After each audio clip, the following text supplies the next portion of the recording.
Les amis, bien le bonjour, j'espère que vous allez bien, moi ça va super. Aujourd'hui, petite vidéo un peu freestyle, ce sera un hors-série, donc ce ne sera pas la suite de la série que vous avez l'habitude de visionner chaque dimanche, tout simplement parce que, comme vous le savez, je suis en plein déménagement, et même si j'ai pu tourner récemment un petit peu de contenu, notamment en faisant du follow-up des leads qu'on avait déjà contactés dans l'épisode de Cold Call, j'avais pas assez de matière pour vous faire un épisode complet à ce sujet, d'une part, et d'autre part, j'ai des rendez-vous qui doivent avoir lieu cette semaine et la semaine prochaine. Je vais vous en parler aujourd'hui et je pense que ça pourra faire une matière supplémentaire à ajouter à l'épisode que je comptais vous publier ce dimanche pour sans doute le dimanche prochain.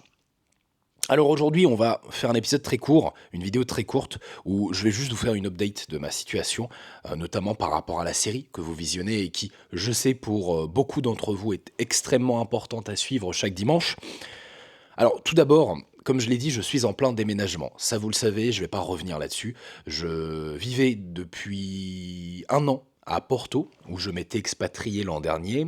J'ai passé une année extraordinaire. C'est, selon moi, la meilleure destination européenne à l'heure actuelle si vous recherchez le meilleur rapport qualité-prix et que vous êtes digital nomade comme moi.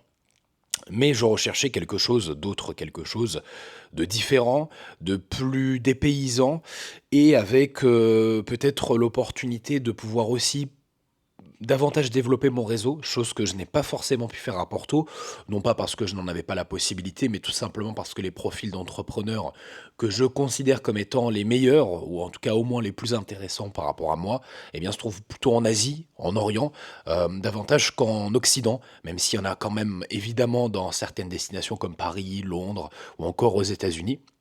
Et c'est la raison pour laquelle j'ai décidé de m'orienter vers l'Asie. Alors, pour rapidement faire le tour de la question à ce sujet, puisque certains m'ont posé la question pourquoi l'Asie et particulièrement pourquoi Kuala Lumpur, puisque c'est là-bas que j'ai décidé d'aller, eh bien tout simplement parce que après avoir épluché les 51 pays d'Asie, un par un, et chacune des villes qui s'est trouvée, parce que c'est vrai que pour moi, l'idée du délire de digital nomade, baliné, avec plage, cocotier, etc., c'est pas quelque chose qui me fait spécialement envie. J'ai besoin d'être dans un cadre de travail dynamique. J'ai besoin d'avoir un certain confort aussi, une certaine modernité peut-être dans ce que je recherche du lieu où je vais vivre la majeure partie de l'année, puisque je suis pas du tout dans l'idée de partir un mois, 2 mois, 3 mois, puis de changer, hein. Je sais que certains apprécient ça, moi moins. Pour le coup, j'ai besoin de rester au moins un an dans l'endroit où je vais, comme je l'ai fait à Porto. Et ici, bah, en fait, je ne voulais pas, si vous voulez, en fait, à l'inverse de quelque chose de trop dense, de trop bruyant, de trop citadin, un peu comme on peut le voir dans certaines villes asiatiques, comme Bangkok ou encore Hong Kong. Et donc, en fait, des villes qui ont cet entre-deux, entre dynamisme, modernité, networking, mais calme, tranquillité et, on va dire, sous-coté, quelque chose qui soit pas trop touristique, bah, il y en a pas beaucoup. Il y a Singapour, il y a Kuala Lumpur, et en vérité, c'est à peu près tout. Et après avoir vraiment regardé chacune des villes de chacun des 51 pays d'Asie, c'est sur Kuala Lumpur que j'ai décidé d'aller parce que c'était le meilleur rapport qualité-prix et que j'ai beaucoup d'amis qui sont déjà sur place ou qui vont y aller. Voilà par rapport à ça. Donc évidemment, c'est un choix basé sur mes propres critères qui sont relativement personnels et subjectifs. Dans votre cas, peut-être que vous voudrez autre chose. Dans ce cas-là, c'est pas intéressant forcément d'aller dans une ville comme Kuala Lumpur. Mais en tout cas, voilà mon feedback par rapport à ça. Je ne manquerai, comme je vous l'ai déjà dit, évidemment pas de vous montrer les coulisses de ce voyage. Je vous invite d'ailleurs à me suivre sur Instagram où je partage quasiment tous les jours mon périple, étape par étape. Et aujourd'hui, je suis d'ailleurs à la première étape de mon périple jusqu'à Kuala Lumpur où j'arriverai mi-avril. Et je suis à l'heure actuelle en Espagne, à San Sébastien. Je vais vous montrer un petit peu le cadre. Là, je suis dans ma chambre d'hôtel, dans un endroit très sympathique. Comme vous pouvez le voir juste ici, on a une magnifique vue. Donc c'est une petite suite ouverte. Et juste là, même chose. Vous avez une vue extraordinaire hein, quand on se lève le matin. C'est franchement pas désagréable. Voilà. Et la petite cerise sur le gâteau de cette chambre, c'est ça. Donc évidemment, j'en ai bien profité, hein, comme vous en doutez. Mais du coup, pour en revenir à nous, il y a un petit peu plus de sérieux, notamment par rapport à la série. Alors, je vais là encore être assez bref. Hop, j'espère que l'angle est pas trop mauvais. Je vais le réorienter un petit peu. Voilà. Donc ici, comme je le disais, j'ai eu très peu de temps récemment suite à mon déménagement et ce peu de temps que j'ai eu et que j'ai essayé de consacrer à la création de contenu vis-à-vis de la série ne m'a pas permis de produire assez de matière pour vous sortir un épisode complet, ou en tout cas j'ai jugé que l'épisode serait franchement pas très dense et plutôt fade. Si je vous le sortais tel quel, j'aurais pu, mais j'ai préféré ne pas le faire et vous préparer un épisode plus dense, plus qualitatif et plus complet, certainement pour dimanche prochain, et dans lequel, j'ose espérer, nous aurons peut-être, qui sait, closé notre premier client. Alors pour le moment, rien n'est dit, mais si je semble m'avancer un petit peu, c'est parce que le rendez-vous que j'étais censé avoir cette semaine, qui a d'ailleurs été repoussé, hein, je vous en parlais la dernière fois, c'était sur les 3 rendez-vous que j'avais, celui qui avait été pris en off, semble peut-être bien se profiler. J'ai des échanges en fait avec la personne en off que je pourrais vous partager. Et je sens qu'elle est engagée, qu'elle a envie et que je l'ai convaincue dans ma façon d'être, dans ma personnalité, ce qui est aussi quelque chose de très important, l'affect, le feeling. Au-delà d'une relation de collaborateur sur le plan professionnel, on veut aussi d'une relation de collaborateur, je dirais pas sur le plan personnel, mais si on n'a pas d'affinité avec la personne avec laquelle on travaille, même si c'est le meilleur choix d'un point de vue professionnel, eh bien on ne travaillera peut-être pas avec. En tout cas, c'est ce que certains clients font et pensent. Donc c'est important aussi d'avoir ce feeling-là et donc de se comporter, alors je dirais pas en ami hein, avec vos clients, parce que ce ne sont pas vos amis, en tout cas de prime abord, mais plutôt en quelqu'un de sympathique, hein, tout simplement parce qu'on reste des êtres humains. Et si vous ne l'êtes pas, sympathique, même si vous êtes pro, même si vous apportez de la valeur et même si vous pouvez potentiellement délivrer des résultats à ce prospect, eh bien il ne vous choisira peut-être pas. Donc voilà par rapport à ça. Là-dessus, je ne vais pas trop m'avancer, mais ça sent bon. Au-delà de ça, sur les follow-up que j'ai fait et les follow-up que je n'ai pas fait aussi d'ailleurs, j'ai eu des retours. C'est-à-dire que j'ai contacté, recontacté des personnes sur lesquelles j'ai eu des retours. Vous verrez ça sans doute dans la prochaine vidéo. Il y en a d'autres qui m'ont recontacté de la première session de Cold Call, donc c'est dire, hein, des gens 1, 2 semaines après, voire plus, me recontactent en me disant bah voilà, j'ai vu que vous avez tenté de me joindre il y a tant de temps et parfois j'ai pas répondu quand elles ont tenté de me joindre et du coup elles me rappellent plusieurs fois, autant de fois qu'il le faut jusqu'à ce que je réponde. Elle me laisse des messages vocaux, etc., etc. Du coup, c'est intéressant parce que ça démontre qu'il y a évidemment un intérêt, mais aussi que vos prospects ne vont pas s'épuiser tout de suite. Et la preuve en est que je devrais avoir au moins un autre rendez-vous supplémentaire d'ici la semaine prochaine et donc potentiellement d'ici la prochaine vidéo. Donc voilà par rapport à ça, pour le moment, on est un peu en état de stand-by. J'aurais aimé et espéré pouvoir terminer la série avant mon déménagement, avant mon départ. Mais comme vous le savez, j'ai beaucoup de choses à gérer aujourd'hui. En plus de l'agence que je suis en train de documenter sur YouTube, je suis également à la tête de 2 autres agences. Puis à côté de ça, j'ai aussi d'autres petits sides, même si je préfère toujours me concentrer, me focus sur une seule chose à fois dans le business. Évidemment, il y a ma vie personnelle, hein, comme je l'ai dit, avec ce déménagement et tout ce que ça comporte. Ça me prend beaucoup de temps dans mes journées. Puis je travaille aussi avec mes clients, avec mes élèves. Je crée du contenu sur YouTube. Vous imaginez pas la quantité de temps que ça prend. C'est colossal.